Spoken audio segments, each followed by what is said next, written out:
আজ 7 দিন প্রসব বেদনা ভোগ করতেছেন উনি। রক্ষা করুন, রক্ষা করুন, রক্ষা করুন। পুরোটা বেঁধে একসাথে নিয়ে আনতে পারবো, তখন ও পালাবে না, একটা সঙ্গী থাকবে। তো আমার বাড়িতে কখনো বালুর দড়ি ছিল না। রাজা এই কথা যখন বলবে, তোমরা বলবে, মহারাজ আপনার যদি বালুর দড়ি না থাকে।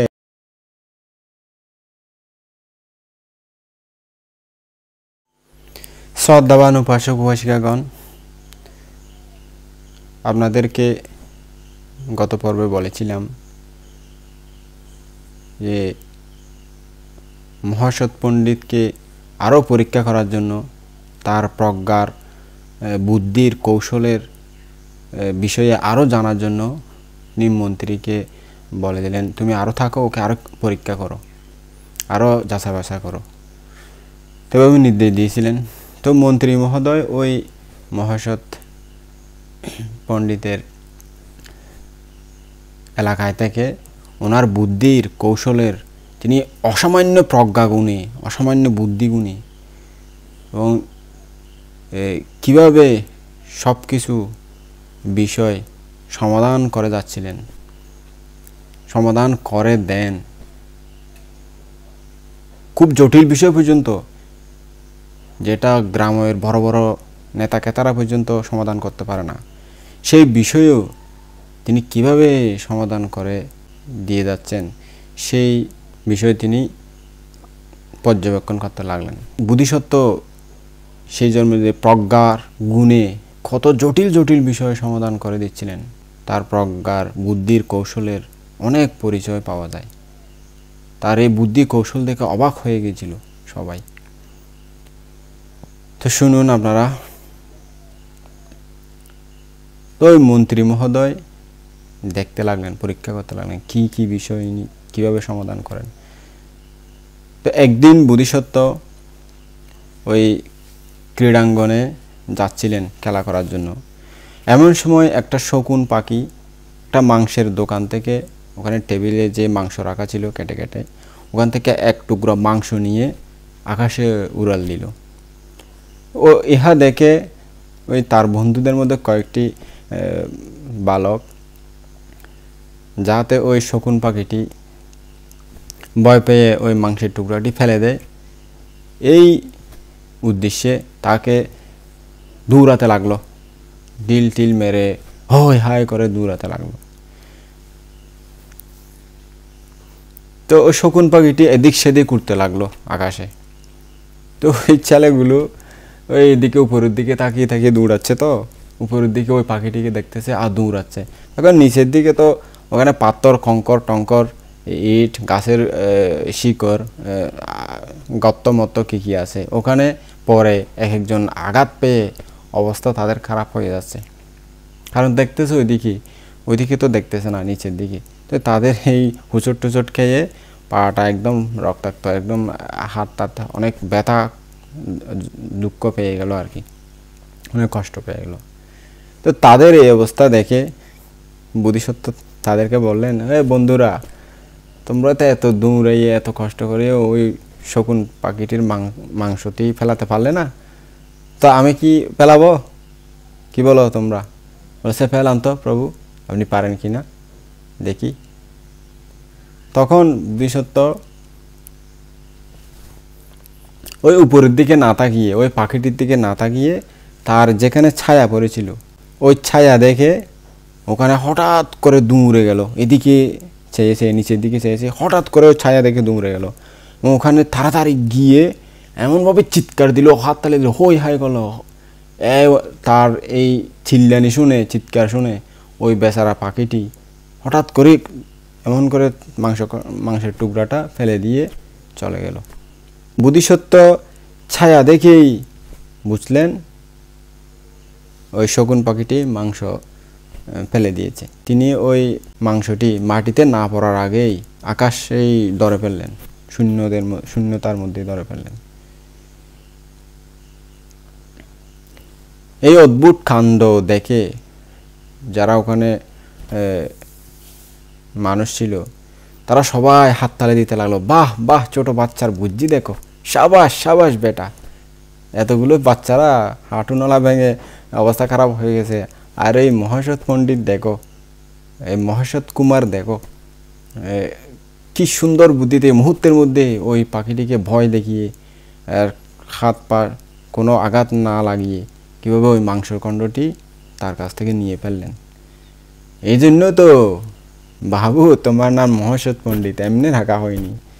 আসলে ভাগ্য তোমার অনেক সুপ্রসন্ন, তোমার মা বাবা ধন্য, তোমার মতো যে পুত্র সন্তান পেয়েছে তাদের জীবন অনেক পুণ্যময়। এভাবে সবাই তার প্রশংসা করতে লাগলো। তো ওই রাজার মন্ত্রী এই ঘটনাটি জেনে রাজার নিকট আবার সংবাদ পাঠালেন। বলছেন মহারাজ, আপনার অবগতির জন্য জানাচ্ছি যে ওই মহাসৎ পণ্ডিত নাকি এই নিয়মে এইভাবে ওই একটা শকুন পাখির থেকে মাংস ছিনিয়ে নিয়েছেন। রাজা একথা শুনে ওই যে আগের মতো সেনক পণ্ডিত ছিল ওনাকে জিজ্ঞেস করলেন, পণ্ডিত মশাই, এখন কি ওই মহাসৎ পণ্ডিতকে আনতে পারি? ওকে আনাবো কি? সেনক ভাবলেন তখন, মহাসৎ পণ্ডিত আসলে আমার গৌরব নষ্ট হয়ে যাবে। আমি যে এখানে সেরা পণ্ডিত হিসেবে আছি, রাজা আমাকে সবসময় আমার কাছ থেকে পরামর্শ নেই, তখন আর আমার কাছ থেকে নেবে না। তখন আমি আসি কি নো আসি সেটাও রাজা খোঁজখবর রাখবে না। অতএব তাকে এখানে আনাতে না দেওয়াই ভালো হবে। তিনি এই ঈর্ষা পরবশ হয়ে মনে মনে এটা চিন্তা করে উত্তর দিলেন, মহারাজ, শুধুমাত্র এই কাজটুকু করে কেউ পণ্ডিত হয় না, এটা তো অতি সামান্য কাজ। রাজা কথা শুনে আবার মধ্যস্থতা ভাব অবলম্বন করলেন। তিনি পরে অমাত্যকে বলে পাঠালেন, মন্ত্রী মহোদয়, আপনি ওখানেই থাকুন, আরও কিছুদিন ওকে পরীক্ষা করুন। তো আরেকবার ওই পূর্ব জবমধ্যক গ্রামবাসীর এক ব্যক্তি বৃষ্টি যখন পড়ল, চাষ করার জন্য দূর গ্রাম থেকে কয়েকটা গরু এনেছিল। পরদিন সে একটা গরুর পিঠে চড়ে সবগুলোকে মাঠে চড়াতে নিয়ে গেল এবং ক্লান্ত হয়ে ওই গরু থেকে নেমে একটা গাছের তলায় ঘুমিয়ে পড়ল নীরবে। তো এই সুযোগে একটা চোর এসে সব গরুগুলি নিয়ে পালিয়ে গেল। ওইদিকে ওই ব্যক্তি যখন ঘুম ভাঙল, সে গরু দেখতে না পেয়ে চারিদিকে ছুটাছুটি করতে লাগলো এবং চোর যে পালিয়ে যাচ্ছে তার গরু নিয়ে সেটা দেখতে পেয়ে তাকে দৌড়ে গিয়ে ধরে ফেলল। সে চোরকে জিজ্ঞেস করলো, এই তুমি আমার গরুগুলো নিয়ে কোথায় যাচ্ছ? তখন চোর বলল, ভারে, আমার গরু নিয়ে আমি চলে যাচ্ছি, যেখানে খুশি সেখানে যাব, তোমার কিসের চিন্তা, তোমার মাথা ব্যথা কেন? তো এই দুজনের তখন ঝগড়া শুরু হয়ে গেল। ও বলতেছে আমার গরু, ও বলতেছে আমার গরু। এভাবে তাদের মধ্যে অনেক বাকবিতণ্ডা হতে লাগলো। তো এই দুজনের এই বাকবিতণ্ডা শুনে অনেক লোক ওখানে জড়ো হয়ে গেল। তখন তারা এভাবে করতে করতে ওই বোধিসত্ত্বের যে ক্রীড়াঙ্গন আছে ওইখানে উপস্থিত হলো। তখন মহাসৎ পণ্ডিত তাদের এই ঝগড়া শুনে দুজনকে ডাকালেন, বলছে, আসো তোমরা দুজন আসো। মহাসৎ পণ্ডিত তাদের চেহারা দেখে বুঝলেন যে কে চোর, কে আসল মালিক, কে সাধু। কিন্তু প্রকৃত ব্যাপার বুঝেও জেনেও তিনি তাদের এই ঝগড়ার কারণ জিজ্ঞেস করলেন। বলছে, কি তোমাদের ঝগড়ার কারণ কি বলো? তো যার গরু সে বলল, মহাশয়, আমি এই গরু কয়টি আমার অমুক গ্রামের আমার ও মুখ থেকে চাষ করার জন্য এনেছি। আজ মাঠে চড়াতে এসেছিলাম গরুগুলোকে নিয়ে, সেখানে আমি কিছুক্ষণ বিশ্রাম করতেছিলাম, সেই সুযোগে এই বেটা চোর আমার গরুগুলি চুরি করে পালিয়ে যাচ্ছিল। আমি চারিদিকে খুঁজতে খুঁজতে ওই চোর বেটাকে দেখতে পেলাম এবং পেছনে পেছনে ছুটে দৌড়ে গিয়ে তাকে ধরে ফেললাম। আমি যে গরু কয়টা এনেছি অমুক গ্রামের লোকে তা জানে। চোর বলল, বাহ, এগুলো তো আমার নিজেরই পালের গরু, এই লোকটা মিথ্যা কথা বলতেছে। তখন মহাসৎ পণ্ডিত বললেন, আমি তোমাদের ঝগড়ার সুবিচার করে দিচ্ছি, আমার বিচার মানবে তো? তখন দুজনে বলল, অবশ্যই মানব, আপনি যদি সুবিচার করেন তাহলে অবশ্যই মানব। তখন সমবেত যে আরও লোক জড়ো হয়েছে, অনেক মানুষ ওখানে সমবেত হয়েছে, তাদের দৃষ্টি আকর্ষণ করার জন্য মহাসৎ পণ্ডিত প্রথমে চোরকে জিজ্ঞেস করলেন, বলছেন, তুমি গরুগুলোকে আজ কি খাবার খাইয়েছ ও কি পান করিয়েছ? সে বলল, প্রভু, আমি আজকে এই গরুগুলোকে জাউ পান করিয়েছি এবং তিলের খোল ও মাসকলাই খাওয়িয়েছি। এরপর গরুর মালিককে ওই প্রশ্ন করলে সে উত্তর দিল, আমি গরিব মানুষ প্রভু, আমি জাউ আর খোল কোথায় পাবো? আমি তো গরুগুলোকে ঘাস খাওয়াইছি মাত্র, আর কিছু খাওয়াতে পারিনি। তখন মহাসৎ পণ্ডিত ওই সমবেত লোকদেরকে তাদের কথা বুঝিয়ে দিয়ে বলছে যে, শুনুন সমবেত জনগণ, এই যে ওই লোকগুলো এটা বলছে, আপনারা মনে রাখুন, শুনে রাখুন ভালো করে। তখন বোধিসত্ত্ব কতগুলো পিঙ্গু পাতা সংগ্রহ করে ওগুলো সুন্দর করে পাথরের মধ্যে পিষে গুঁড়ি করে কুটি কুটি করে পানির সাথে মিশিয়ে ওই গরুগুলোকে খাওয়ালেন। তো এই খাওয়ার পরে ওই গরুগুলো যা খাবার খেয়েছে ওগুলো সব বমি করে দিল। তখন ওই উপস্থিত লোকদেরকে বোধিসত্ত্ব বললেন, দেখুন আপনারা কি যা খাবার খেয়েছে তা বমি করে দিয়েছে, আপনারা দেখুন এখানে কি আছে। বলছে, আমরা ঘাস দেখতে পাচ্ছি। এরপর চোরকে জিজ্ঞেস করলেন, এখন বল তুই চোর কিনা? সে উত্তর দিল, হ্যাঁ প্রভু, আমি চোর, সত্যি আমি চোর, আমাকে ক্ষমা করুন। তাহলে ঠিক আছে, এখন থেকে আর এমন কাজ করবি না, বুঝছিস? নাহলে কিন্তু রাজাকে বলে তোকে শাস্তি দেব। তো এই কথা বলে বোধিসত্ত্ব ছেড়ে দিলেও কিন্তু তার যে বন্ধু বান্ধব ছিল, তার অনুচর যারা ছিল, তারা ওই বেটা চোরকে দূরে গিয়ে এমন কিলগুটি লাথি আর মেরে আঘাত করলো যে সে তাকে একদম দুর্বল করে ফেললো মেরে টেরে। বেচারা মারধর খেয়ে দুর্বল খেয়ে আস্তে আস্তে কি আর করবে, হাঁটতেও পারছে না ভালো করে, ব্যথার যন্ত্রণায়। তারপর বোধিসত্ত্ব তাকে বুঝালেন, দেখো তুমি আজকেই দুষ্কর্মের ফল আজকেই ভোগ করেছ, তোমার দ্বারা এই দুঃখজনক কর্ম এই জন্মেই তুমি পেয়ে গেছো। পরকালে তো আরও এই চুরি করার শাস্তি, নরক যন্ত্রণা, কত দুঃখ যন্ত্রণা আরও পেতে হবে, সেটা তো আর বলা আর অপেক্ষা রাখে না। সুতরাং তুমি এখন থেকে আর এই পাপ কাজ করবে না, বুঝছো? পঞ্চশীল পালন করার চেষ্টা করবে, সংযত হয়ে জীবনযাপন করবে। তো ওই রাজার মন্ত্রী এই ঘটনা রাজাকে আবার জানালেন। রাজা সেনককে আবার জিজ্ঞেস করলেন। সেনক বললেন, মহারাজ, গরু নিয়ে যে ঝগড়া বিবাদ হয়, যে কেউ তার সুবিচার করতে পারে, আরও কিছুদিন অপেক্ষা করুন না। তো রাজা এবারও মধ্যস্থতা বা অবলম্বন করে আবার মন্ত্রীকে আদেশ দিলেন অপেক্ষা করতে।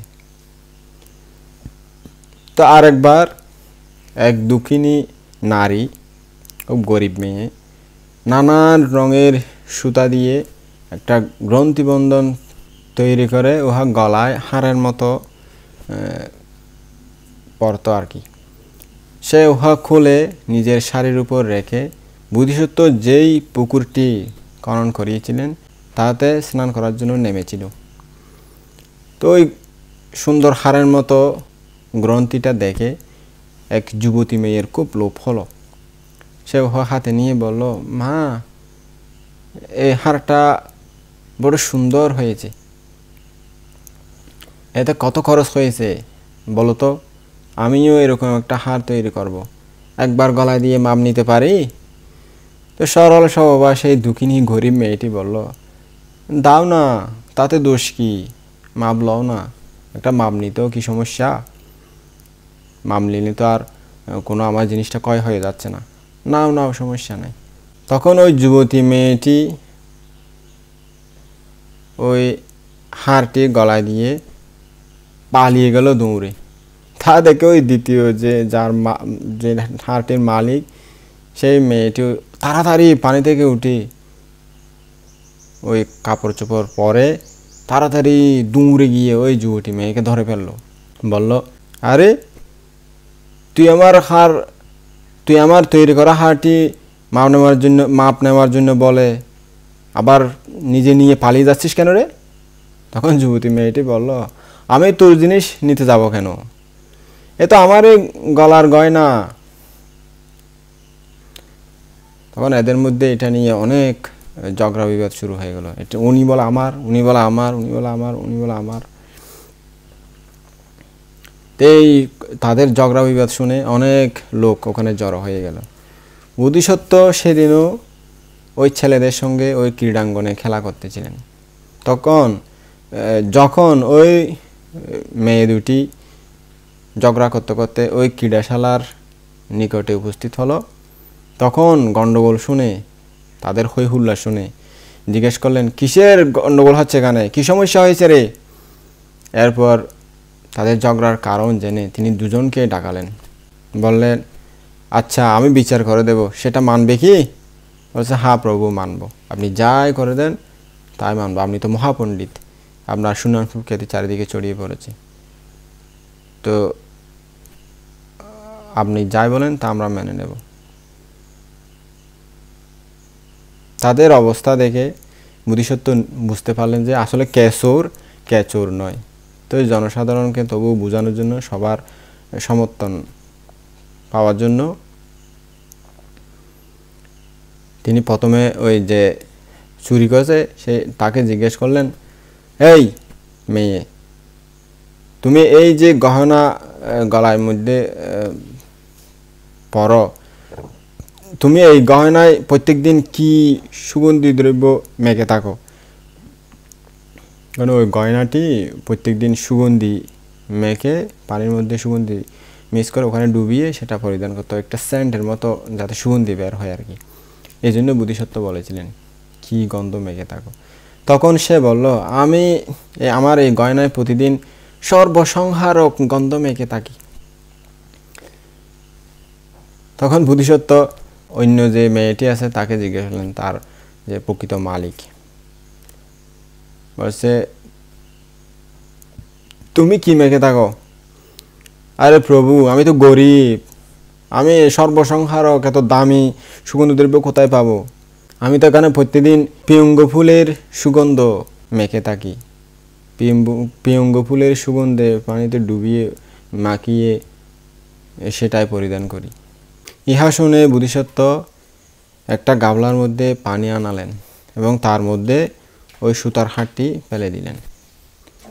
এরপর তিনি একজন গন্ধিক ডাকিয়ে আনলেন। তাকে বললেন, গন্ধিক মহাশয়, এই গামলার পানিতে কি সুগন্ধ পান একটু বলে দেখুন তো, শুকে দেখুন তো, তারপর আমাদেরকে বলুন।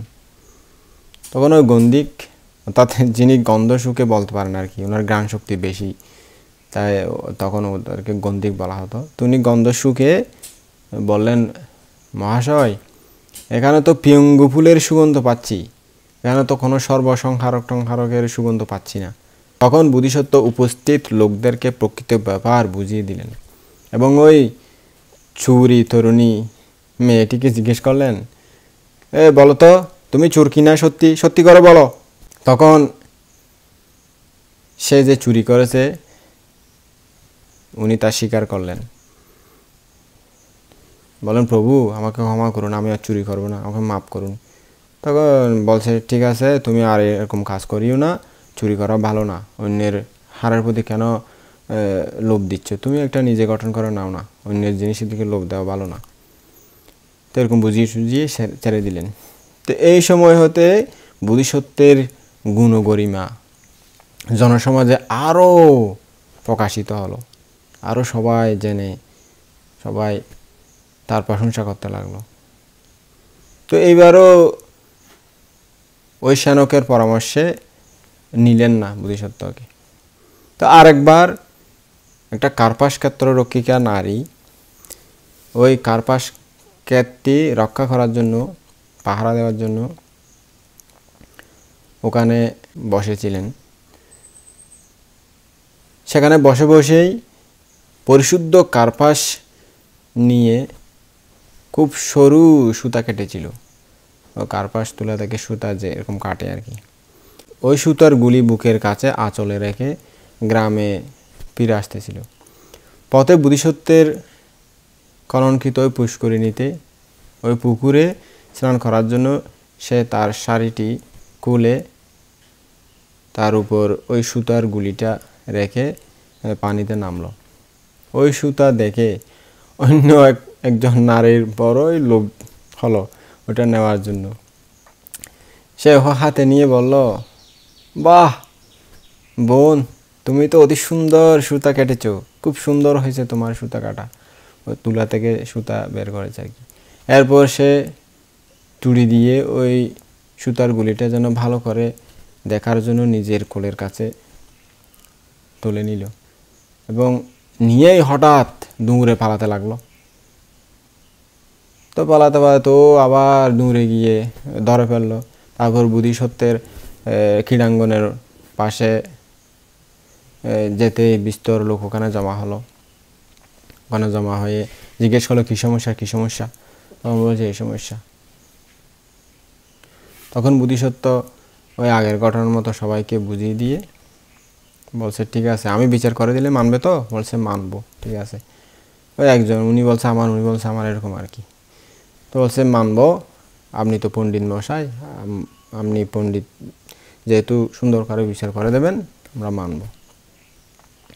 তখন বোধিসত্ত্ব ওই চুরি যে করেছে সেই মেয়েটিকে জিজ্ঞেস করলেন, তুমি ওই সুতা গুলি পাকাবার সময় এর ভিতরে কি দিয়েছ? অর্থাৎ সুতাগুলো কিছু একটা আশ্রয় করে এভাবে গোল করতে হয়, শূন্যের মধ্যে তো হয় না, গোল একটা কিছু দিতে হয়, তারপরে ওইটা বেরাতে হয় আর কি। এই এই এই বিষয়টা বলতেছে। বলছে ওখানে তুমি কি দিয়ে সুতাগুলো ওখানে পেঁচিয়েছ? সে বলল, আমি কার্পাসের বীজ দিয়েছি। তখন অপর যে মেয়ে ছিল উনি বলল, না না, ওখানে তিম্রফলের বীজ দিয়েছি আমি, তিম্রফলের বীজ দিয়ে আমি ওটা সুতাটা পাকিয়েছি। বোধিসত্ত্ব সব লোক যে ওখানে আছে ওদের সামনেই সব বুঝিয়ে দিয়ে বলেন, শুনে রাখুন মহোদয়গণে, ওরা কী কী বলেছে। তো তখন ওই সুতার গোলকটা খুললেন, খুলতে খুলতে খুলতে খুলতে খুলতে সব শেষে দেখা গেল সত্যি ওখানে তিম্রু বীজ আছে একটা, কোনো কার্পাস বীজ নেই। এরপর ওই চুরি মেয়েটিকে জিজ্ঞেস করলেন, তুমি চোর কিনা বলো তো? বলছে, হ্যাঁ প্রভু, আমি সত্যি চোর, আমাকে ক্ষমা করুন, আমি আর করবো না চুরি কোনো দিন। তখন সবাই বলল,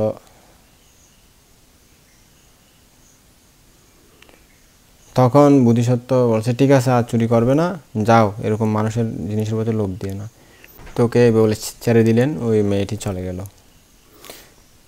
তো এতে যে লোক ছিল তারা এই ঘটনাটা দেখে খুব খুশি হলো, সন্তুষ্ট হলো। বাহ, কি সুন্দর সুবিচার, দেখো তো, কেমন বুদ্ধি দেখো তো, কেমন প্রজ্ঞা দেখো তো, এরকম ছোট বালক হয়ে, ছোট বাচ্চা হয়ে কি সুন্দর বিচার করে দিলেন। সবাই ধন্য ধন্য করতে লাগলো, তার সুনাম সুখ্যাতি চড়াতে লাগলো। তো এইবারও ওই বোধিসত্ত্বের প্রজ্ঞার গুণটা রাজাকে জানানো হলো, কিন্তু রাজা আবার শ্যানকের কথায় তাকে নাকচ করে দিল। আর একবার এক রমণী মুখ ধোয়ার জন্য তার ছোট বাচ্চাটিকে কোলে নিয়ে ওই বোধিসত্ত্বের কলঙ্কিত পুকুরে গিয়েছিল। সে তার বাচ্চাটিকে স্নান করিয়ে নিজের শাড়ির উপর বসিয়ে রাখল। এরপর নিজে মুখ ধুয়ে স্নান করার জন্য ওই পুকুরে নামল। সেই সময় এক যক্ষিণী ছেলেটাকে নিয়ে যাওয়ার জন্য একটা নারীর বেশে সেখানে গিয়ে বলল, ওই সখী, এই ছোট বাচ্চা ছেলেটা কি তোমার? দেখতে কত সুন্দর, কি মিটি মিটি হাসতেছে, ছেলেটা কি তোমার? হ্যাঁ মা, ছেলেটা আমারই। ও ছেলেটা কত ক্ষুধার্ত মনে হয়, ছেলেটাকে একটু দুধ দেবো আমি? দাও না, দিতে পারবে, সমস্যা নেই, তোমার যখন এতই মায়া হচ্ছে দাও না একটু। তখন ওই যক্ষী ছেলেটাকে তুলে নিয়ে একটু খেলাধুলা দিল ওলো করে। এরপর তার কিছুক্ষণ পরেই তাকে নিয়ে এমন দুধ দিতে লাগলো। তো এটা দেখে সেই মেয়েটিও তাড়াতাড়ি পুকুর থেকে উঠে কাপড় চোপড় পরে ওই দূরে গিয়ে ওই যক্ষিণীকে ধরে ফেললো। এরপর বলল, চুরি, আমার ছেলে নিয়ে কোথায় যাচ্ছস তুই? হ্যাঁ? যক্ষী বলে, বারে, তুমি আবার ছেলে ফেলে কখন? এটা তো আমার ছেলে, আমার বাচ্চা, এতে দেখো আমার থেকে দুধ খাচ্ছে, কিছুক্ষণ আগে আমি দুধ দিয়েছি। তারপর তারা দুজনে ঝগড়া বিবাদ লেগে গেলো। হ্যাঁ, এটা বলছে, উনি বলছে আমার বাচ্চা, উনি বলছে আমার বাচ্চা। এভাবে ঝগড়া করতে করতে তারা ওই বুদ্ধিসত্ত্বে যে ক্রীড়াঙ্গন আছে ওখানে বুদ্ধিসত্ত্ব তখন খেলা করতেছিলেন। তারা এই ঘটনাটি শুনলো, অনেক মানুষ জড়ো হয়ে গেল তাদের চিল্লাচিল্লি শুনে, ঝগড়া বিবাদ শুনে। তো বুদ্ধিসত্ত্ব ওই যক্ষীর লাল বর্ণের চোখ আর তে চোখের যে পাতা পড়ে না, এই লক্ষণ দেখেই বুঝতে পারলেন যে এ তো মানুষ নয়, এ তো দেবতা বা যক্ষিণী বা পরী, এরকম হবে, অমনুষ্য। তবু তাদেরকে জিজ্ঞেস করলেন তিনি, আচ্ছা ঠিক আছে, তোমরা ঝগড়া বিবাদ করেছো, আমি যে বিচার করে দেব সেটা মানবে তো তোমরা দুজনে? তারা বলল, হ্যাঁ প্রভু, আপনার তো সুনাম স্বীকৃতি চারিদিকে ছড়িয়ে পড়েছে, আপনি সুন্দর বিচার করে দেন, অবশ্যই মানব, আপনি তো অন্য বিচার করবেন না, আপনি যা করে দেন তা আমরা মেনে নেব। তখন বুদ্ধিসত্ত্ব মাটির মধ্যে একটা আঁক দিয়ে দিলেন, দাগ দিয়ে দিলেন লম্বা করে, তার উপর ওই ছেলেটিকে রাখলেন। তো যক্ষিণীকে বললেন, তুমি এই ছেলেটার দু হাত ধরো, আর তার যে ওই ছেলের আসল মা ওনাকে বললেন, আপনি তার পা দুটি ধরেন, মাঝখানে ভাবে রেখা, এরা একজন এদিকে একজন এদিকে টানাটানি করতেছে, ওই যে আমরা অনেক সময় দেখি না দড়ি খেলা খেলে দেয়, ওরকম আর কি। তো বলছে, হ্যাঁ ধরেছি। বলছে, টানো, তুমি এদিকে তুমি এদিকে, যেদিকে আছো সেদিকে সজোরে টানতে থাকো, যে এই দাগটা অতিক্রম করতে পারে ছেলেটা তারই হবে। তো এইভাবে সজোরে টানতে লাগলো, ও এদিকে টানে, ও ওই যক্ষিণী ওদিকে টানে। তো টানতে টানতে ওই বেচারা ছোট বাচ্চাটা চিৎকার করে দিল, কান্না করতেছে আর কি। কান্না করার কারণে ওই আসল মায়ের তার বুক ফেটে যেতে লাগলো, যেমন বাচ্চাটা যখন কান্না করে দিচ্ছি। তো এটা দেখে তার মা তার মাতৃস্নেহবশত ছেড়ে দিলেন, ছেড়ে দিয়ে ওই মাটি কাঁদতে লাগলেন। তখন বুদ্ধিসত্ত্ব যারা জনসাধারণ ছিল তাদেরকে জিজ্ঞেস করলেন, আপনারা বলুন তো, পুত্রের প্রতি কার স্নেহ বেশি থাকে, মায়ের, আসল মায়ের নাকি নকল মায়ের? বলছে আসল মায়ের। তবে আপনারাই বলুন, ছেলের প্রকৃত মাকে কি বোঝা যাচ্ছে? যে এই ছেলেটিকে ধরে টেনে ওই যে দাগের ওই পারে নিয়ে গেছে ও, নাকি যে ছেড়ে দিয়েছে ও, কে? তখন সবাই বলল, যে ছেড়ে দিয়েছে সেই তার আসল মা হবে। আচ্ছা, তাহলে জানো তো তোমরা, ওই যে জোর করে টেনে নিয়ে গেছে সে কে? তোমরা ওই মেয়েটিকে চিনো? না প্রভু, আমরা তো চিনি না, উনি কে? আরে উনি হলো একটা যক্ষিণী, এই ছেলেটি খাওয়ার জন্য এসেছে, ছেলেটিকে দেখে তার লোভ হয়েছে, তাই খাওয়ার জন্য নারীর বেশে এসে নিয়ে যাচ্ছে খাওয়ার জন্য। আচ্ছা প্রভু, ও যে যক্ষিণী সেটা আপনি কিভাবে বুঝলেন? আরে দেখতেছো না, ওর চোখের পলক পড়ে না, আর চোখগুলো দুটি কেমন লাল লাল ধরনের, আর এই যক্ষিণীর শরীর তো ছায়া পড়ে না, সাধারণ মানুষ হলে তো ছায়া পড়তো। এরপরেও এর কেমন নির্ভয় ও অদ্ভুত চেহারা দেখুন তো, কি নিষ্ঠুর আচরণ, তার হৃদয় কত কঠোর। এরপর তিনি যক্ষিণীকে বললেন, হে মূর্খ মেয়ে, হে মূর্খ যক্ষিণী, বলো তো তুমি কে, সত্যি করে বলো, মিথ্যা বলবে না। প্রভু, সত্যি আমি যক্ষিণী, আমাকে ক্ষমা করুন। তো ছেলেটাকে ধরলে কেন তুমি? খাওয়ার জন্য, ক্ষুধার্ত হয়েছি তো, তাই খাওয়ার জন্য ওকে নিয়ে যাচ্ছি। মূর্খ না যক্ষিণী কোথাকার, আগের জন্মে পাপ করেছ, সেই কারণে এখন যক্ষিণী হয়ে জন্ম নিয়েছ, তবুও এখনো আবার পাপ করতেছ, তার আদরের মায়ের আদরের বাচ্চাটিকে খেয়ে ফেলতে চাচ্ছ। ওহো, তুমি কি মূর্খ, তুমি কি অজ্ঞানী, কি অন্ধকারের মধ্যে পড়ে আছো তুমি। এরূপ উপদেশ দিয়ে বোধিসত্ত্ব যক্ষিণীকে পঞ্চশীলে শিক্ষা দিলেন। বললেন, আর এখন থেকে তুমি সংযত হয়ে থাকবে, প্রাণী হত্যা না করার চেষ্টা করবে, তবে তুমি যক্ষিণী কুল থেকে মুক্ত হতে পারবে, মুক্তির পথে এগিয়ে যাবে। এবারে তাকে বিদায় দিলেন। তো ওই ছোট বাচ্চাটির মা বোধিসত্ত্বকে অনেক আশীর্বাদ করলেন, বাবা, আপনার আশীর্বাদে আমার বাচ্চাটি আমি ফিরে পেয়েছি, না হলে আজকে যক্ষিণীর পেটে চলে যেত, আমার এই আদরের ধন, আমার এই একমাত্র সন্তান, আমি ওকে ছাড়া বাঁচতে পারতাম না, আমি নিজে মরে যেতাম মনে হয়। তো এইরকম আশীর্বাদ দিয়ে বোধিসত্ত্বের সুনাম সুখ্যাতি করতে করতে ওই ছেলেটিকে নিয়ে ওখান থেকে চলে গেলেন। তো এবারও মন্ত্রী মহোদয় জানালে, আবার রাজা বললেন, তুমি আরও পরীক্ষা করো, সেনকের কথায় আর কি। তা আরেকবার একজন লোক খুব খাটো ছিল, তার নাম ছিল গোল, অর্থাৎ খাটো আর কি, চিটেঙ্গা কথা একটা বলো না, বাইটিয়া একটা মোটা মিথ্যা স্বাস্থ্য, সেই জন্য তার নাম হয়ে গেছিল গোল। তা আবার সে কালো ছিল, অনেক কালো, গুডগুডে কালো। তো এই কারণে তার নাম গোলকাল, এই নামে সে পরিচিত হয়ে গিয়েছিল। সে 7 বছর একটা বাড়িতে মজুরি কেটে যখন বেতন চাইল, তো তখন ওই মালিকটি বলল, আমার তো টাকা নাই, এত টাকা দেওয়ার সামর্থ্য নাই।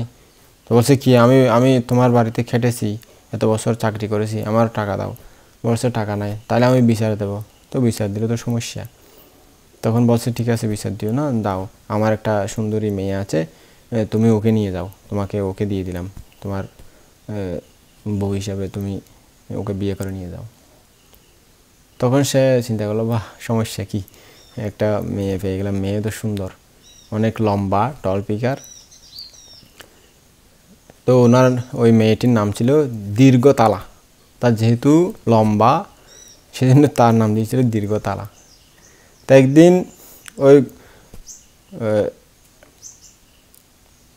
গোলকাল দীর্ঘতালাকে বলল, ভদ্রে, কিছু পিঠা আর কিছু খাদ্য রান্না করে নাও, আমার বাবা মায়ের সাথে একটু দেখা করে আসি। তো দীর্ঘতালা বলল, তোমার বাপ মায়ের কি প্রয়োজন। সে পিঠা টিঠা নাস্তা টাস্তা এগুলো বানাতে ইচ্ছে করলো না, কিন্তু গোলকাল একে একে 3বার অনুরোধ করলে সে আর কি করবে, ওইটা কিছু পিঠা টিঠা বানালো। তারপর কিছু পাতেও আর কিছু জিনিসপাতি উপহার সামগ্রী নিয়ে ওই গোলকাল তার স্ত্রীর সঙ্গে যাত্রা করলো তার বাবার বাড়িতে মা বাবাকে দেখার জন্য। হাঁটতে হাঁটতে হাঁটতে হাঁটতে তারা অনেক দূরে গিয়ে একটা নদী সাক্ষাৎ পেল। তো ওই নদীর তীরে উপস্থিত হয়ে দেখলো পানি আছে।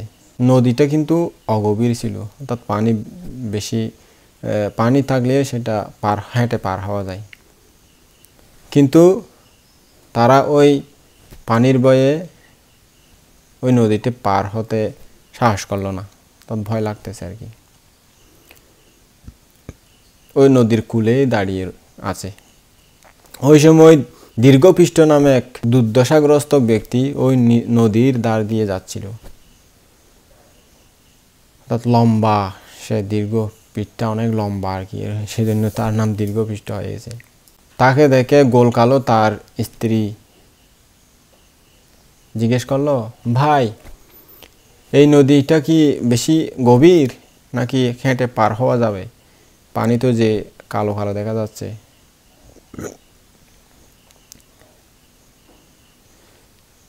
তারা পানি দেখে ভয় পায়। এই কথা বুঝতে পেরে ওই দীর্ঘপৃষ্ঠ লোকটি বলল, আরে ভাই, এই নদী খুব গভীর, এই পানির জলে অনেক ভয়ানক কুমির আছে, মাছ আছে, তোমরা নামলেই তোমাদেরকে খেয়ে ফেলবে, তোমরা তো এই নদী পার হতে পারবে না। তো ভাই তুমি কিভাবে পার হবে তাইলে? ওই দীর্ঘপৃষ্ঠকে জিজ্ঞেস করতেছে আর কি। তখন দীর্ঘপৃষ্ঠ বলল, আরে ভাই, এই নদীতে যেই সকল কুমির টুমির, শিশুমার, মকর, জলহস্তি যারা আছে, তাদের সাথে আমার খুব পরিচয় আছে, যেহেতু আমি প্রায় সময় যাওয়া আসা করি, তো তাদেরকে খাবার দাবার দিবা, তাদের সাথে আমার খুব অন্তরঙ্গতার সম্পর্ক, সেজন্য তারা আমার কোনো ক্ষতি করে না। ও তাহলে ভাই একটু দয়া করে আমাদেরকেও তোমার সাথে এই নদীটা পার করে দাও না। আরে আর বেশি কথা কি, পার করে দেব আর কি। এত খুব সন্তুষ্ট হয়ে তারা ওই যে খাদ্য এনেছিল, পিঠা টিঠা বানিয়ে এনেছিল, ওখান থেকে ওই দীর্ঘপৃষ্ঠকে কিছু খাবার দিল। ওই সে খাবার দাবার যখন শেষ হলো, তারপর জিজ্ঞেস করলো, আচ্ছা তোমাদের থেকে কাকে আগে নিয়ে যাব বলুন? গোলকাল বলল, আরে ভাই, এই যে তোমার সই আছে না, আমার পত্নী, ওনাকে আগে নিয়ে যাও, ওনাকে আগে পার করে দিয়ে ওখানে রেখে আসো, তারপর এসে আমাকে নিয়ে যাবে আর কি। বাহ, খুব ভালো কথা, খুব ভালো কথা, ঠিক আছে।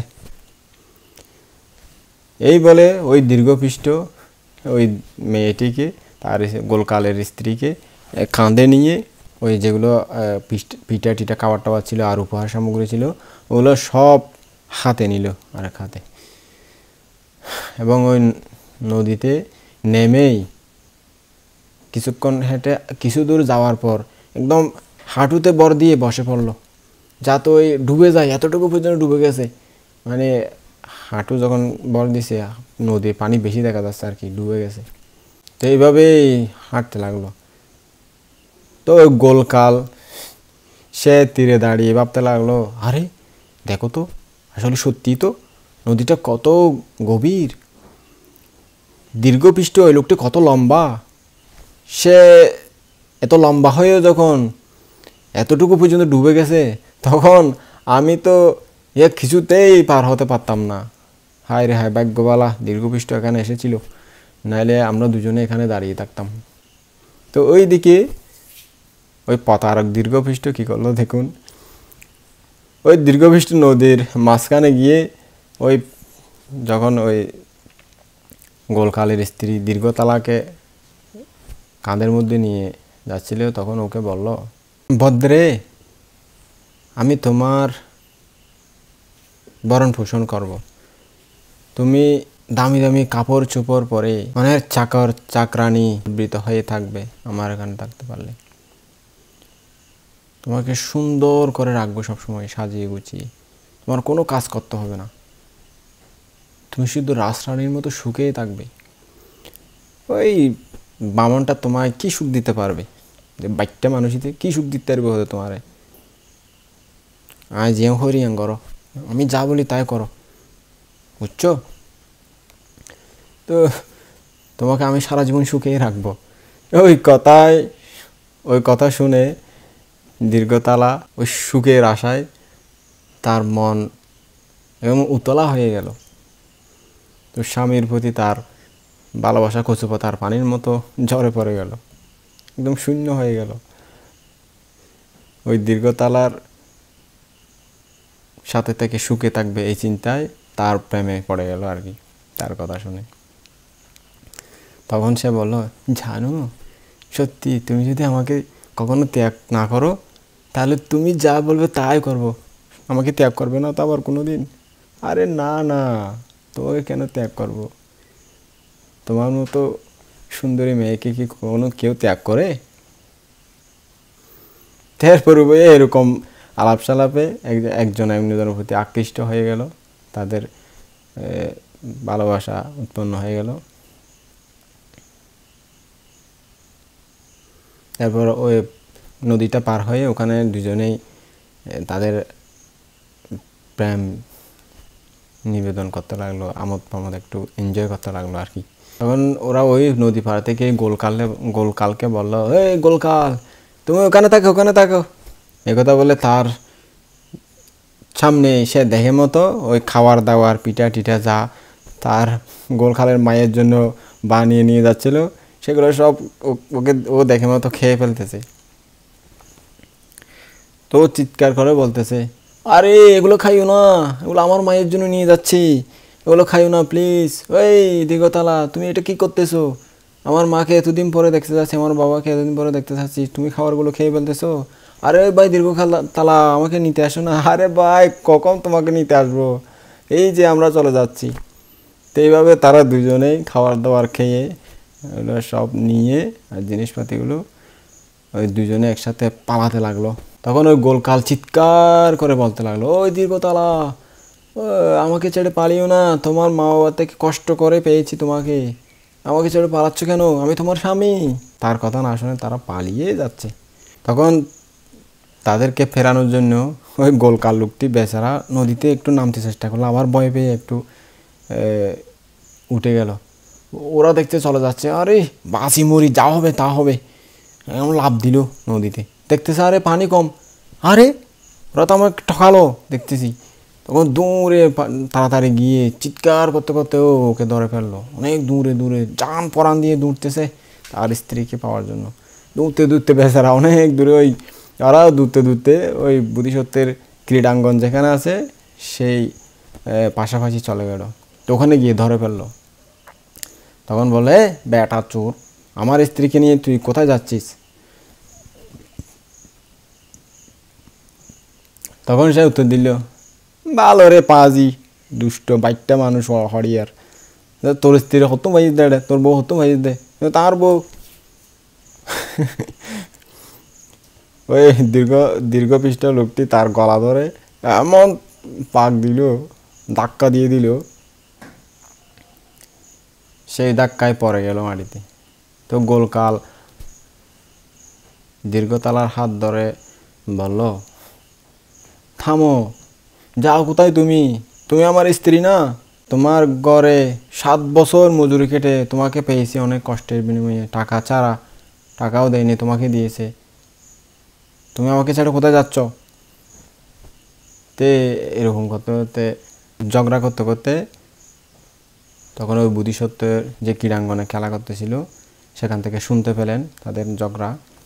শুনেই ওখানে সব ছেলে ছোকরাটা জড়ো হলো, আরও অনেক লোক ওখানে জমায়েত হয়ে গেল। কি হয়েছে? একটা লোক স্ত্রী নিয়ে কারাখারে দিচ্ছে, উনি বলতে আমার, উনি বলছে আমার। তো অনেক লোক ওখানে এটা গণ্ডগোল শুনে ওখানে উপস্থিত হলো।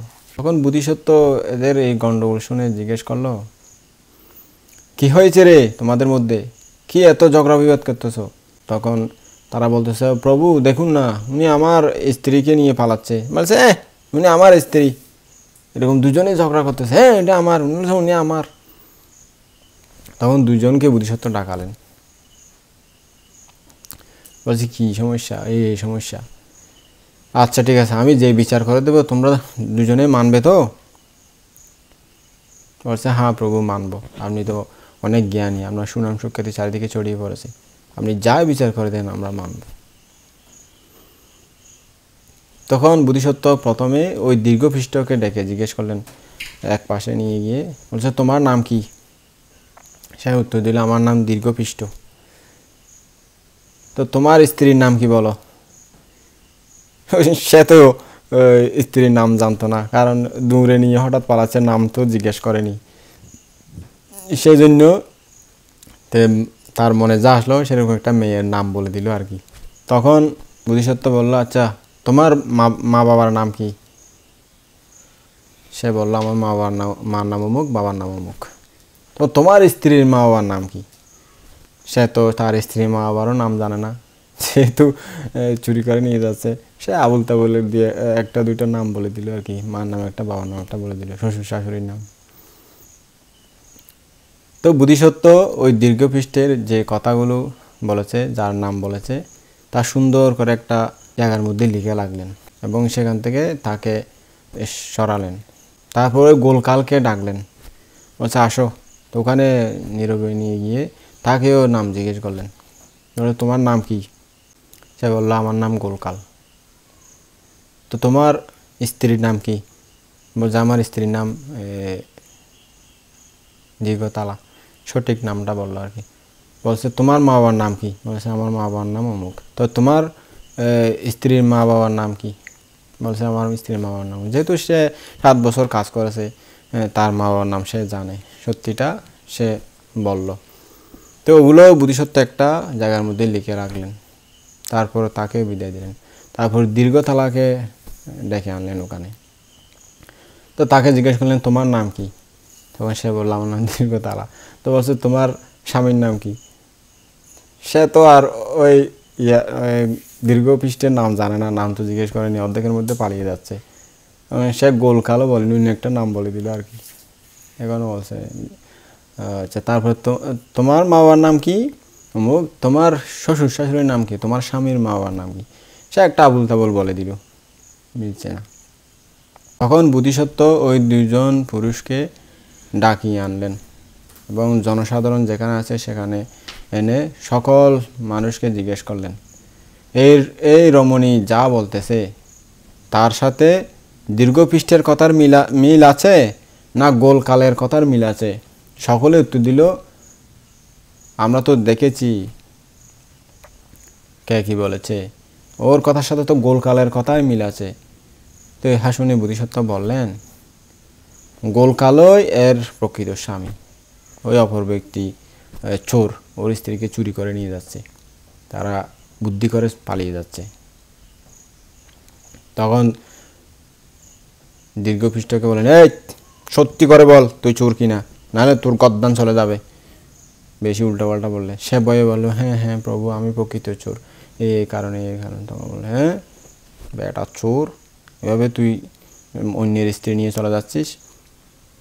তবে শাস্তি তার বন্ধুরা সবাই মিলে দিয়ে আর অপরাধ করবে না এভাবে স্বীকার করে তাদেরকে পাঠিয়ে দিল। তো ওই গোলকালো তার স্ত্রীকে নিয়ে আবার গন্তব্যস্থানে চলে গেল আর কি। তো এই ঘটনাও রাজাকে বলেছিল, রাজা এবারও নাকচ করে দিলেন। তা আবার অন্য এক সময় একজন মানুষ রথে চড়ে মুখ ধুতে যাচ্ছিল। ওই সময় দেবরাজ ইন্দ্র মনুষ্যলোকের বিষয়ে চিন্তা করতেছিলেন। তিনি মহাসৎ পণ্ডিতকে দেখে ভাবলেন, ইনি বুদ্ধাঙ্কুর, ইনি এর কয়েক জন্ম পরেই জগতে অদ্বিতীয় মহামানব সম্যক সম্বুদ্ধরূপে আবির্ভূত হবেন। এই জন্মে ওনার প্রজ্ঞার অনেক সুনাম সুখ্যাতি ছড়িয়ে পড়েছে, আরও যাতে প্রজ্ঞার খ্যাতি ওনার ছড়িয়ে পড়ে, ওনার প্রজ্ঞাবল প্রকটিত হয়, সেই ব্যবস্থা করতে হবে। তাই তিনি মানুষের বেশে মর্ত্যলোকে আগমন করে ওই রথটির পেছনে ধরে চলতে লাগলেন। ওই রথ যে চালাচ্ছে সে জিজ্ঞেস করলো, তুমি কি জন্য এসেছ বাবু? তখন দেবরাজ ইন্দ্র উত্তর দিলেন, আপনার সেবা করার জন্য প্রভু। বেশ কথা, তাইলে আর কি, সেবা করো। তারপর ও টয়লেটে যাওয়ার জন্য রথ থেকে নামলেন।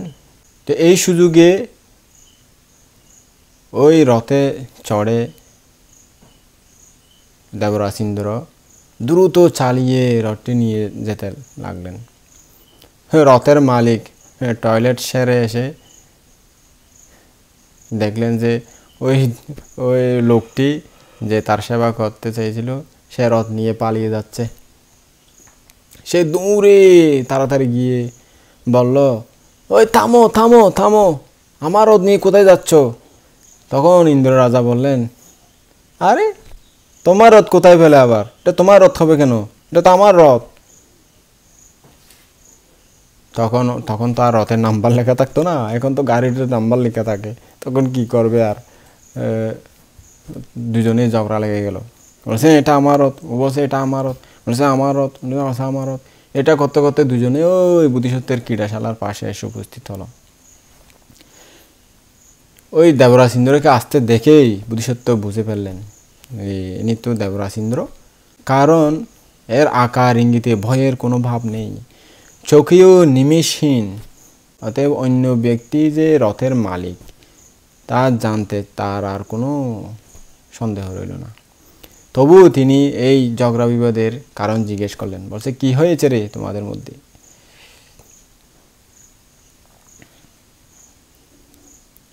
তখন তারা প্রকৃত ব্যাপার বলল।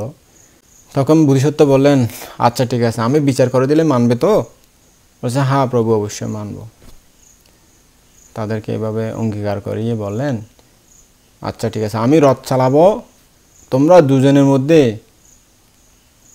যে আমার চালানো রথের পেছনে পেছনে দৌড়ে চলতে পারবে, দৌড়াতে পারবে, যে রথ ছেড়ে দেবে না সেই রথের প্রকৃত মালিক, সেটাই বুঝবো আমরা।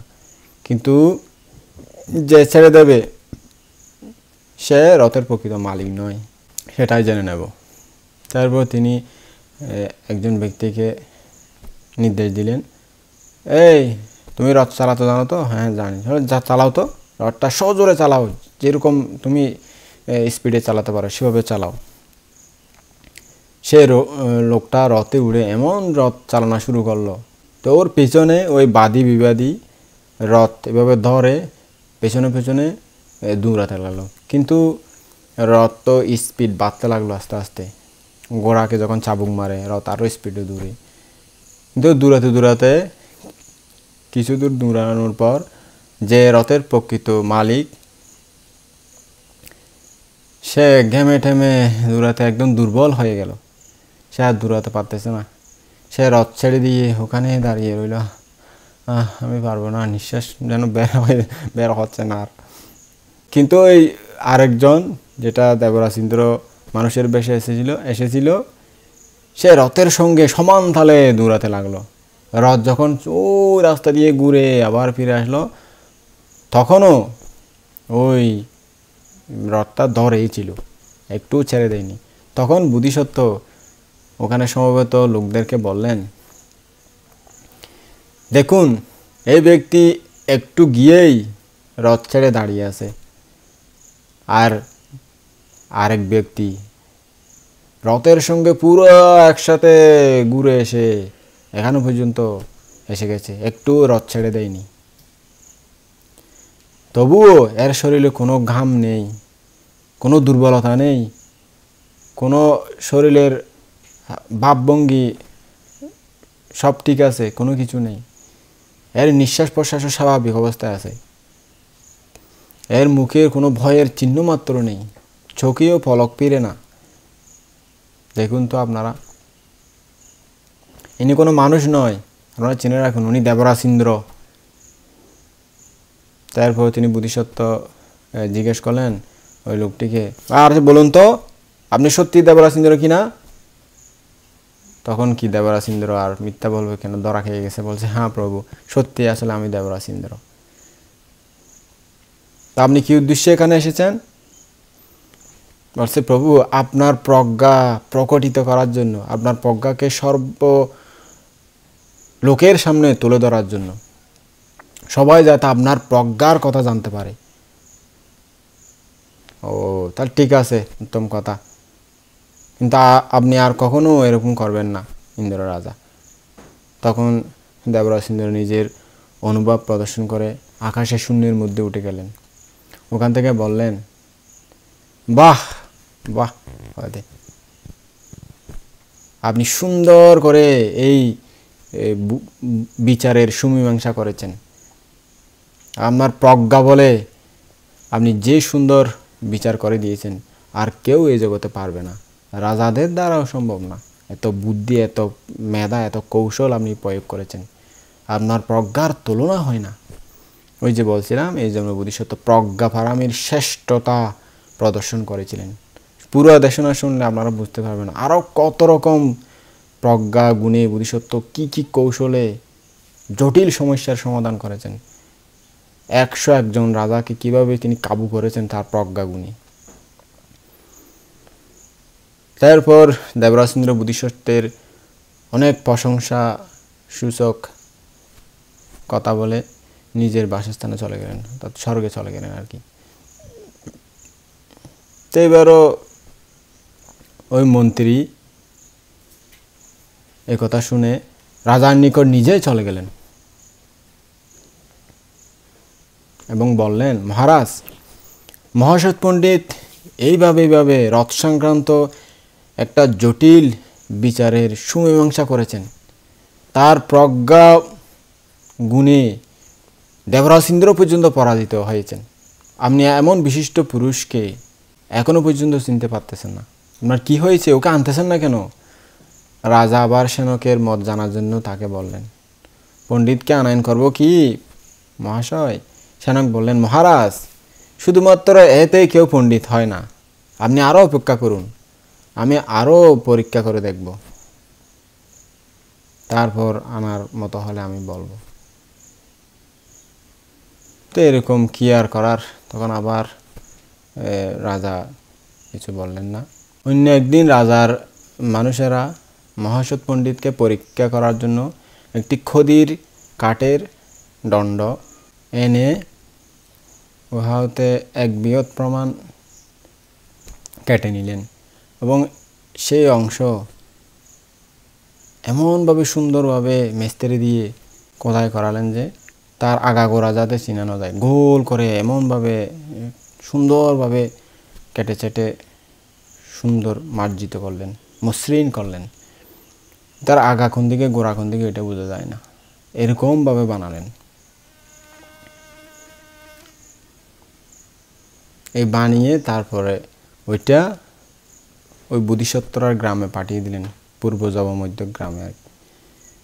রাজা ওখানে বলে পাঠালেন, তোমাদের গ্রামে নাকি অনেক বুদ্ধিমান, অনেক জ্ঞানী, অনেক প্রজ্ঞাবান ব্যক্তি আছে।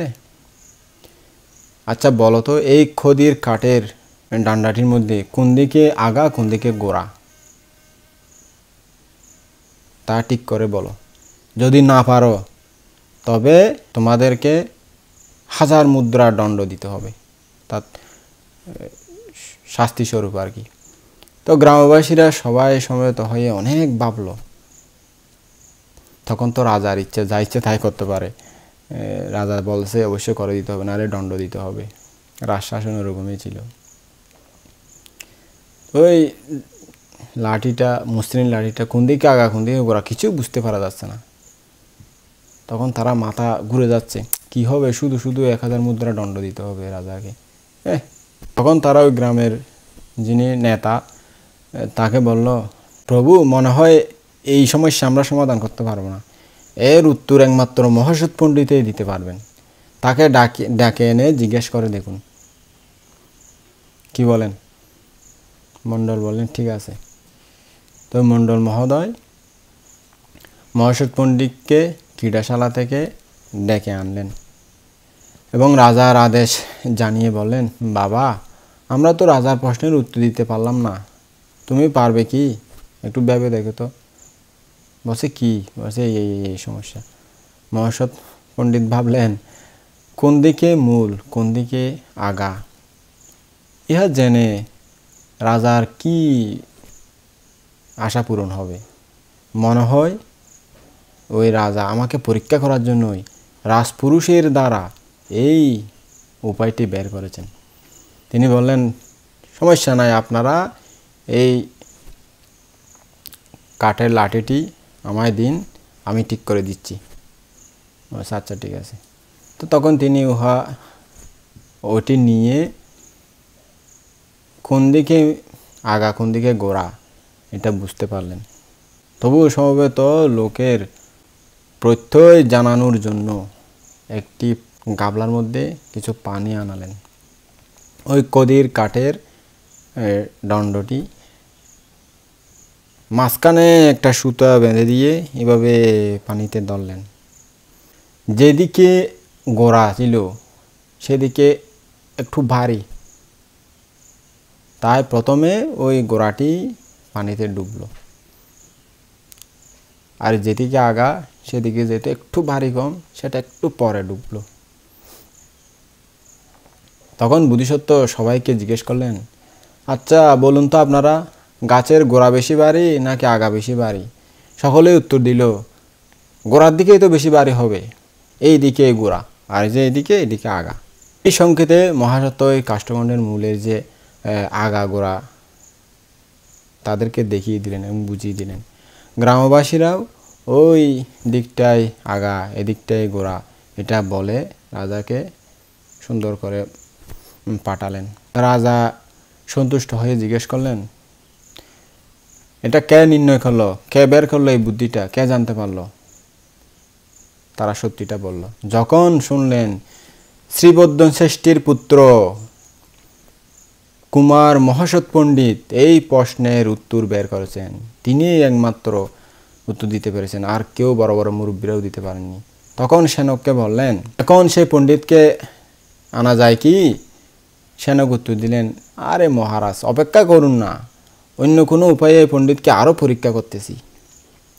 তো অন্য একদিন রাজার লোকেরা একদিন একটি পুরুষের ও একটি স্ত্রীর মাথার খুলি পাঠিয়ে দিল ওই গ্রামে এবং জানালো যে পূর্ব যাব মধ্যক গ্রামবাসীরা এই মাথার খুলিটি দেখে বলুক কোনটি স্ত্রীর লোকের মাথার খুলি আর কোনটি পুরুষ লোকের মাথার খুলি। যদি জানতে না পারে, যদি বলতে না পারে, তাহলে 1000 মুদ্রা দণ্ড দিতে হবে। গ্রামবাসীরা সবাই মিলে উত্তর দিতে চেষ্টা করলো, কিন্তু পারল না। তখন আবার বোধিসত্ত্বের স্মরণ নিল। বোধিসত্ত্বকে বলল, মহাসৎ পণ্ডিত দেখো তো, রাজা আবার কি একটা বুদ্ধি বের করে আমাদেরকে এটা পাঠিয়েছেন, আমরা কিভাবে বুঝবো এটা নারীর মাথার খুলি না একটা পুরুষের মাথার খুলি? তুমি বলতে পারো কিনা দেখো তো। তখন বোধিসত্ত্ব সে মাথার খুলি দুটি দেখেই বুঝতে পারলেন কোনটি স্ত্রী লোকের মাথার খুলি, কোনটি পুরুষ লোকের মাথার খুলি। কারণ মানুষেরা বলে থাকে পুরুষের মাথার খুলি সেলাইটি সোজা থাকে এবং স্ত্রী লোকের মাথার খুলির সেলাইটি আঁকা বাঁকা করে থাকে। আমাদের মাথার মধ্যে কতগুলো এরকম করে পাক থাকে, এই রকম সেলাই বলতেছে আর কি। এটা এই লক্ষণ দেখে বোধিসত্ত্ব কোনটি পুরুষের মাথার খুলি আর কোনটি স্ত্রী লোকের মাথার খুলি তা বলে দিলেন। গ্রামবাসীরা রাজার নিকট সেই অনুসারে উত্তর পাঠালেন। তা আবার ওই আগের মতো ঘটনা হলো। রাজা বললেন সেনককে, সেনক বললেন আরও পরীক্ষা করুন, এরকম আর কি। তো অন্য একদিন রাজার লোকে একটা সাপ, একটা স্ত্রী সাপ একটা পুরুষ সাপ এনে সেই গ্রামবাসীদের নিকট পাঠিয়ে দিল। তাদেরকে জানালো যে বলতে হবে এটা কোনটা স্ত্রী সাপ আর কোনটা পুরুষ সাপ। উত্তর দিতে না পারলে 1000 মুদ্রার দণ্ড দিতে হবে। গ্রামবাসীরা উত্তর দিতে না পারে শেষ পর্যন্ত আবার মহাসৎ পণ্ডিতের স্মরণ নিল। তো বোধিসত্ত্ব দেখেই বুঝতে পারলেন কোনটা স্ত্রী সাপ আর কোনটা পুরুষ সাপ। শ্রদ্ধাবান উপবাসী আপনারা বলতে পারবেন নাকি একটা দুইটা সাপ চলে যাচ্ছে, এটা স্ত্রী সাপ আর একটা পুরুষ সাপ? পারবেন? আপনাদের বুদ্ধি দ্বারা এটা সম্ভব না, আমাদের বুদ্ধি দ্বারা এটা সম্ভব না।